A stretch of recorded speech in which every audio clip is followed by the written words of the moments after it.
Hey guys, it's Ben the Coin Geek at Old Pueblo Coin in Tucson, Arizona. Here today to finish up the rest of that video you just started watching, which is our video on a bunch of stuff that we had conserved. And the first half of this video is going to be coins that you already saw. You just saw the back half. There were more coins that we sent in. I didn't show you all of them.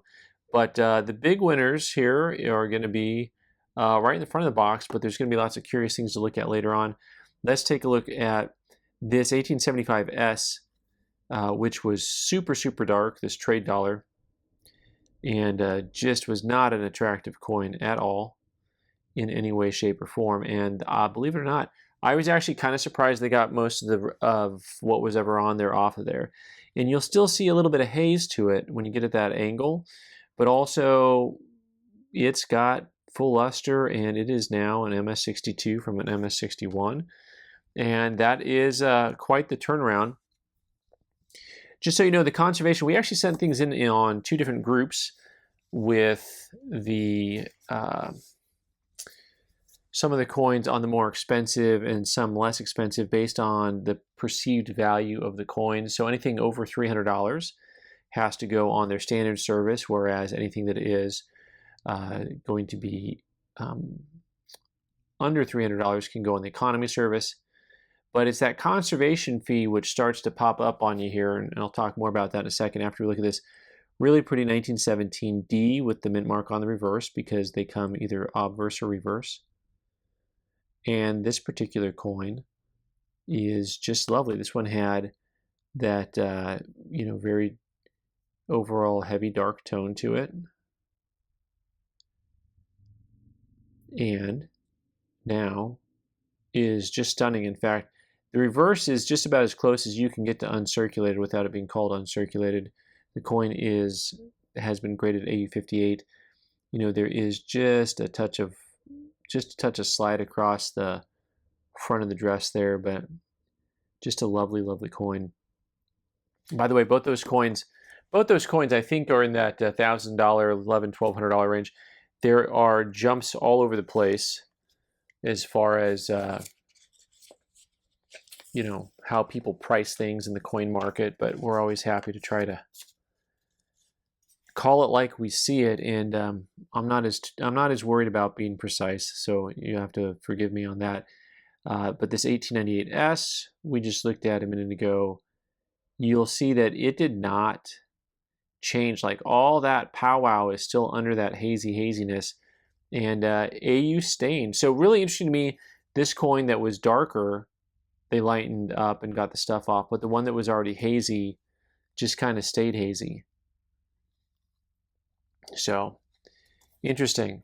All right, next up was that 47D, which is kind of a fun date, a hard coin to get in higher grade, and it was, of course, very dark and had PVC on it. I actually liked the original look to it, but the PVC was a problem on this coin, and apparently I don't know why I kept calling everything a bad boy in the first half of that video. Maybe not. Maybe that's not worth saying here. Maybe these are all good girls instead of bad boys.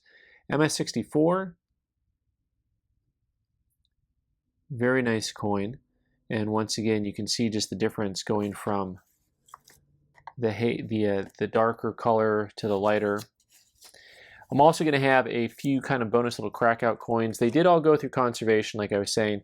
I don't have before and afters for everything. What I will say is that it was a pretty interesting set of results here. You may remember this 1879. Lots of green spots on this guy. And so you can still see a little bit of haze left over there and some spotting.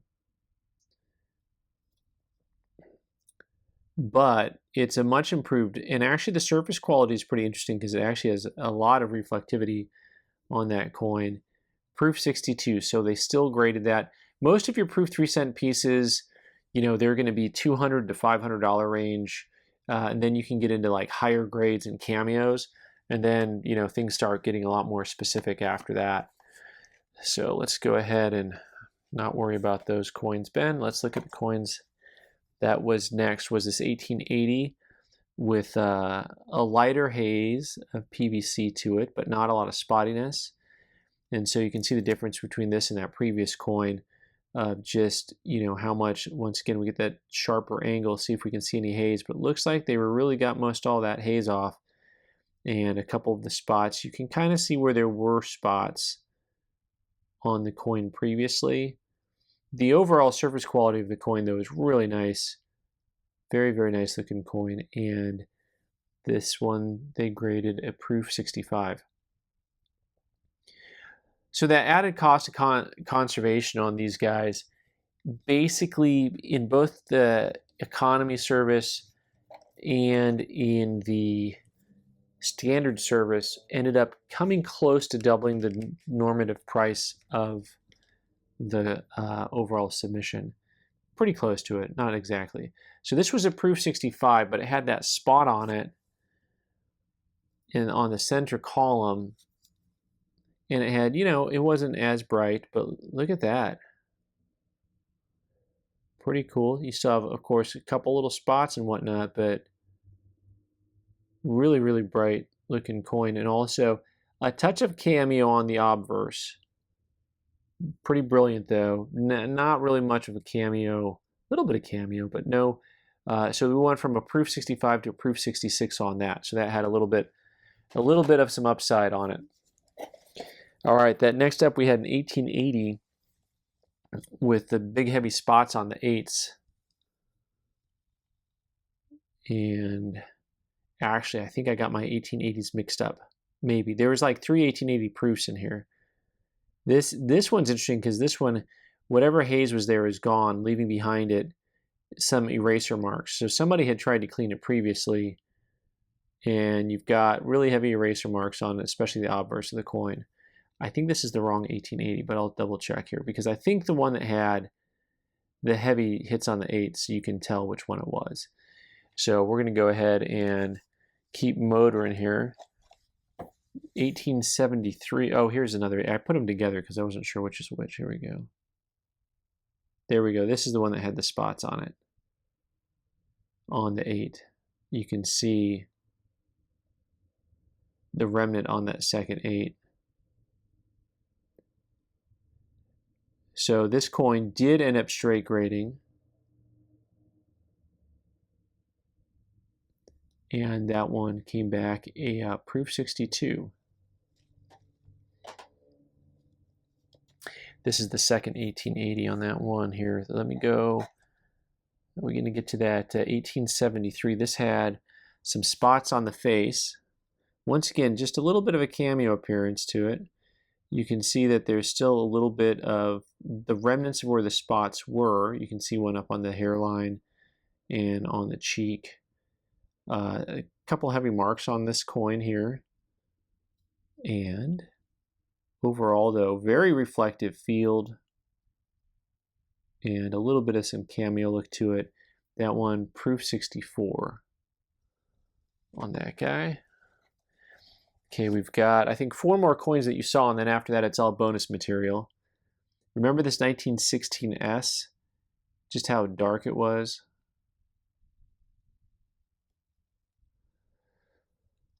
So this coin, really probably, there's a good chance it actually wouldn't have straight graded with the stuff that was on top of it at the time. So this particular coin here, nice and white looking now, came back in AU58. Unfortunately, this one's not mine. This is, a pretty epic coin. The 1916 coins amongst my favorites, as is the case with, I think, all kinds of collectors. And so this is lovely. That's going to be probably a couple grand on that guy. Next up is the 1916. If you recall, this was also very, very dark.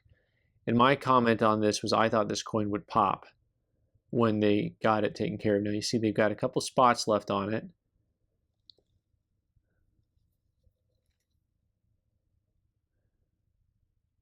And what's interesting about this one is it's not quite as bright as you would like it to be.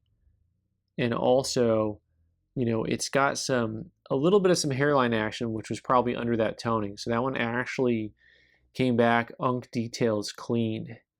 It still has a pretty good look to it overall, but you know, a little bit of haziness around the rim still, and like I said, it looks like there were some hairlines underneath some of that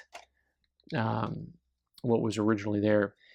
All right, let me see. This 1872 had some pretty big spots on the obverse and reverse of the coin, and you know, they did a nice job. I mean, the spottiness on this coin is pretty much gone, but also you can see it has some hairlines moving across it.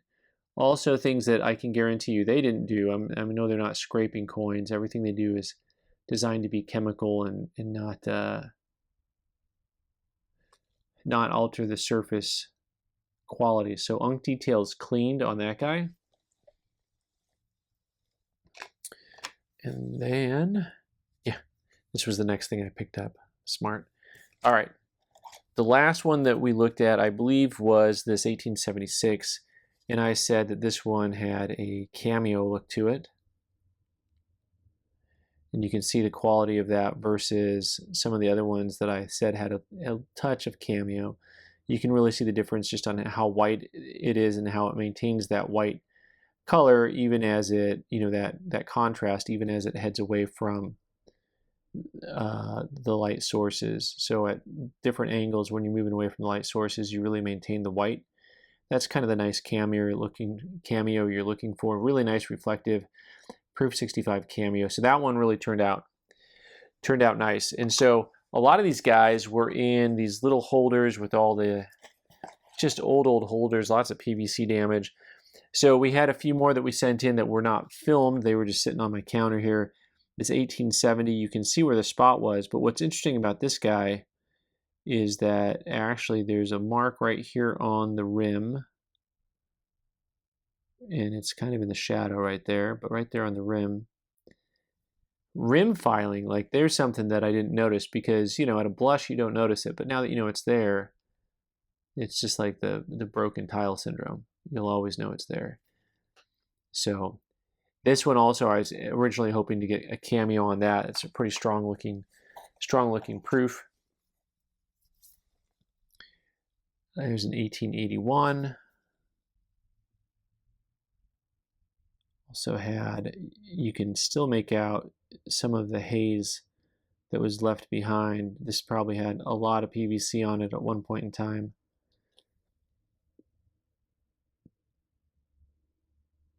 And you can see the surface quality just not quite as bright and sharp looking as on those previous coins. Proof 62 on that guy. So there were some uncirculated coins that I sent in that had PVC on them that I was hoping would come back uncirculated and minus the PVC. You can see this had some clash dyes going on. When you start to see what looks like raised lines on the surface of the coin, that's from the dyes clashing together and leaving imprinted marks from the other side. So this guy here came back AU details cleaned. A lot of the coins that ended up going in on the economy service came back clean, and that's partially coincidental because, for example, it was the uncirculated coins that, you know, they just came back and they said, nah, that we can't straight grade that coin the way it looks now. And that's one of the things as far as whether or not you get a straight grade on a coin. You really, even if they're the ones that are doing the conservation, it depends an awful lot on just what they were looking at. Like this, you can see the hairlines moving across the surface of the coin. And some of that stuff is just not as visible when the coin is covered with PVC. And so there's coins that were probably cleaned, you know, way before I got a hold of them. This one though I thought was kind of funny because this one I thought that maybe it should still be straight graded. Like those other coins, you can look at it and say, okay, you can see the hairlines and you can understand what is going on there. But this one, they called obverse spot removed on this 1878, which I thought was pretty funny. So I'm just like, there's lots of stuff going on underneath the surface still. So overall, can't complain too much. I still have a couple of crackouts to show to you guys that I had sent in 2 coins, 2 Franklins that were a little bit on the hazy side. And so I decided I was going to try to send them off and see just how they would do. I had a 1950 and a Proof 65 holder, and I thought the coin was absolutely stunning. I still think the coin is stunning. I mean, for a proof, you know, obviously it's not the Cameo, but the surface quality on this 1950 half is just like, man. Well, let's just say there's certain life-altering experiences. This is not one of them, but it's still a pretty coin. So we went from a 526, which probably doesn't justify, you know, the money spent, but also, what a pretty coin. Yeah, that's nice. And then we had a Proof 64 Cameo on this 1951. And so we were risking a couple ways here, because you can always have it come back a grade lower or come back not Cameo, right? So there's 2 different ways you can lose out on this coin. And we actually broke even on the coin, which I'm surprised, you know, I mean, you know, grade-wise it was the same. I was a little surprised by, because I thought overall the surface quality was really strong on this coin. So you have a little bit of some hairline action on the face of the coin, so that's probably what's going to keep it just to a, you know, a 64, even though from a distance it's just really, really strong. But we didn't lose the Cameo, so that's a plus. All right, guys. Thanks so much for watching. I'm Ben the Coin Geek. Let me know if you've ever done any conservation, restoration, any of that stuff. Thanks for joining us today. Take care.